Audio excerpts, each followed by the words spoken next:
Hey everybody, Ed here with the Digital Digest, and today I wanted to share a quick update on my experience with the Samsung Galaxy Note 10.1 2014 edition. Now, I've been covering this tablet extensively, and for good reason. It's, quite frankly, the best tablet that I've ever used. Whether we're looking at the 2560 by 1600 resolution ClearType LCD, which is best in class, or the performance given by the Exynos 5, of course that's Samsung's own chip, the processor, the quad-core chip that powers this, as well as the 3 gigs of RAM. You can go with 16 or 32 gigs of internal storage, which is complemented by a micro SD card slot for storage expansion. Keep in mind that you will only be able to expand storage, at least out of the box. You won't be able to use that for actual application space. So that's something that's noteworthy when selecting the 16 or 32. Very pricey at $550 and $600 respectively. That's part of the reason that I did already compare this to the Surface Pro 2. Not so much so because it actually is anywhere near as competent as a full-blown computer, but it is as close to a full-blown computer when it comes to multitasking competence, as well as having a Wacom digitizer experience in tow that you're going to find that isn't based around a true computer like the Surface Pro 2. Also, pricing very close. That $550 and $600 gets you right up there near the $700 that you can now start out at least. That's the starting price point for the first generation Surface Pro, which granted does not get incredible battery life. You're not going to get what's offered here or even in the new Haswell-based Surface Pro 2, but still, it's only $100 difference between this 32 gig model and the 64 gig original Surface Pro. So I think that's another interesting comparison. But today's video really isn't about what this tablet does great, even though I've mentioned all the specifications, and it is really expensive. The one thing I'll say about price point is, and it's not something I've said in other coverage of this tablet, is that I challenge anyone to show me a tablet that does have all of the features this embodies at its price point, or even at a comparable price point at all. There really is no other competing product for this.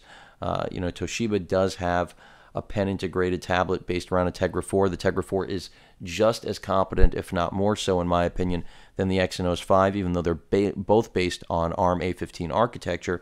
The reality is you do get a little more pep from the Tegra 4 in my experience, especially with the Shield. Of course, the Shield is not driving this high resolution, and I think that's part of the reason that we see a little bit of lag, but it's mostly to do with TouchWiz. And when I say a little bit of lag, it's very minimal in my experience. But again, focus here for me is really what is there not to like about this tablet. Price point, first and foremost, is a big one. But again, I think it's an easy pill to swallow considering you're not going to find anything else that combines all of these specifications in one package. So that's where Samsung does rule the roast right now. But the big area of contention for me personally is really build quality. Now, some people don't care for the hard buttons here. I think they're a great addition, not only because I'm a Galaxy Note 2 user and I'm accustomed to it, which is what Samsung's going for in the whole Galaxy lineup and brand, but more so because they don't eat up your screen real estate, which with a Nexus device is inherent. So it's something I'll always prefer to get a full screen experience rather than anything where I'm compromising. But moving away from that, build quality is an area of contention. And I've got a thread right here, as you can see, all about build quality. 7 pages deep, nothing crazy, but people are really debating whether or not the build quality is justifiable considering the incredibly high price point. Now, this tablet is being manufactured in Vietnam, unlike the last gen, which was made in Korea. I'm really hoping that we're not seeing the end of Samsung making tablets in Korea, and that this is a new trend. I do know that Vietnam does have, unfortunately, I don't like to discuss this, but more affordable labor, and I'm not going to get into politics here, but the point is that the build quality is in question for a lot of people. You can see right now I've got my on-the-go adapter hooked up. I've got my Logitech G602 mouse connected, which is another nice thing. This isn't unique to the Note 10.1 2014. Any Android tablet will let you hook up a PC peripheral like this, so I've got a mouse connected right now. The drivers are there. It works instantly. You can hook up, just about anything you want as long as the jump drive or hard drive is formatted properly and can be powered by the tablet. But back to basics here. Of course, those are peripherals that can't utilize the Bluetooth that's here as well, because you do have Bluetooth 4.0 and GPS that I didn't mention before. But the build quality, I personally think first and foremost, the most important thing, the screen quality. It's fantastic. I have very little to zero backlight bleed. When I say very little to zero, I say that because it's barely noticeable. And trust me, I've seen enough displays, IPS and otherwise, where backlight bleed is a plague. Of course, Super AMOLED doesn't suffer from that because of the way it's actually made, the way it functions. But when it comes to traditional LCDs, Samsung still shines on this. So made in Vietnam or not, love it or hate it, this screen, when it comes to backlight bleed, is one of the best in class, and it should be at its price point. The other thing I'll point out is the dead pixel ratio. Now, I've gone through a white unit and a black unit, and neither has had a single dead pixel. This is something that I could never say for the likes of the competition. I'm not going to name names. I'm not here to besmirch anyone's character, but all of you who have purchased tablets know that dead pixels and backlight bleed are something you're going to encounter with, usually would say, just about everyone. In this case, Samsung is an exception. And I noticed that with the last generation Note 10.1, and I attributed that part of that to their reputation in display manufacturing, the other part being that it was made in Korea. But now, since it's manufactured in Vietnam, I can't take away the QC when it comes to screen quality. Now, with regard to the balance of the build, that's where I will talk about some things. And I'm going to disconnect my mouse right now. And again, just that simple to hook a mouse up, jump drive, and this is what's great and really does make something like this so close to being a computer in terms of functionality because of the extra multitasking with that 3 gigs of RAM, which is an industry, at least new standard for mobile computing. But so what do people complain about? Well, there's really no flex. You know, the last generation had some issues with flex on the back. Clearly, the shiny plastic build, which I've talked about in previous videos, was less than popular, I'll say. The fact that now we have no fingerprints really is a great thing. I've mentioned that I'm not a big fan of the faux leather in general in terms of from a design concept, but in the black, it's certainly more appealing than the white. The stitch, really, I could live without, but for whatever reason, Samsung really felt this was going to look like a faux leather backing, so they included that stitching. Now, I can't really notice, at least with my eyes, any manufacturing defects in terms of, you know, paint being rough or unfinished, plastics being messy, and that's what I think most people think of outside of the screen issues I just mentioned, and of course overall functionality, because Wi-Fi on here has been very good, no Wi-Fi dropouts or anything like that. So overall, I haven't had any actual hardware issues, but when we talk about actual build, we're talking about all of just the little things, you know, and not just for people that are anal. This is for everyone, you know. You don't want to spend $550 or $600 and get something that looks like a toy.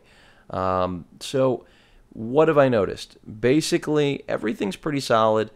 Whether or not you're going to be a fan of that metallic little grill that encompasses the entire outline of the tablet itself is really a matter of personal preference. I think it's a step up from what they used to have. There's no question about that. But one thing I noticed, and it was just in regular use, I heard something jiggling.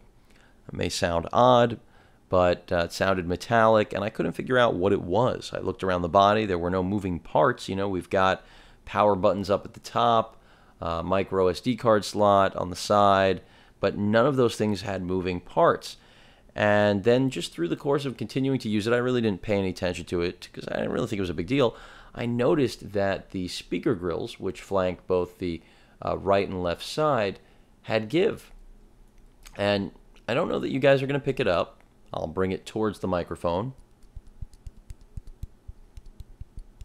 The whole point here is that there is give there. And now I'm not sure if it's just that it's not glued, because on the white version that I had, one side was secure, the other side wasn't. On this version, they're both loose. So it seems to be a crapshoot with regard to this speaker grill issue, and it's really not a major thing. I'm not pointing this out because I'm being overly critical, but I do want to speak to quality control because unlike a lot of other outlets out there that, you know, review and just walk away from devices, I try to address just about everything that I can for all of you. And in this case, because I am so fond of this tablet, I do want to speak to the build because it is a really expensive tablet. And even though I may have just justified that off and the fact that you're not going to find anything else like it, which is true, you're not going to find the screen resolution with the processing power, the form factor, the cameras, the RAM, expandable storage, and most importantly, Wacom Digitizer, S Pen integration, and even NFC, which is not something I've spoken about. The other thing is that it should have great build quality, and that was part of Samsung's big emphasis this time around for not only the 10.1 but also the Note 3. These are the flagship beast products of their lineup, best performance that they're going to offer at the highest price points. So I think they did a very good job with redesigning it. I'm not sure if I'm going to say I got unglued or loose speaker grills because this was made in Vietnam. That would be unfair, both to Vietnam as well as Samsung, quite frankly. But there's no question that is an issue. Now, is that going to affect usage? No. Could it make you a little bit nuts? Possibly. I mean, the way I first picked up on it, hearing something moving, it sounded like something was broken internally in the tablet. And for some of you, that in itself may be unacceptable for a tablet this expensive. Personally, I don't really care, believe it or not, about the slight movement in the speakers because I'm more interested, again, in the entire package that this tablet represents. And since there is nothing else like it on the market, I can live with loose speaker grills. And by loose, again, you may have noticed when I was showing the video, you can't even really see the movement. I mean, I'm trying to make it move, but it's more of a tapping or just actually using the tablet is when you're going to actually hear a slight give on them. But overall, again, I challenge everyone out there, show me a tablet that's better, despite whatever quirks you might have with build quality, even given its incredibly high price point, which I must remind all of you is going to come down. I think that's not a new trend by any means, but a very popular one these days, especially with electronics manufacturers. Sony in particular, Samsung now jumping on board as well. Start that suggested retail high. It just gives you more room to drop it down. Any questions or comments, please feel free to post them. And of course, as usual, please feel free to subscribe. Later.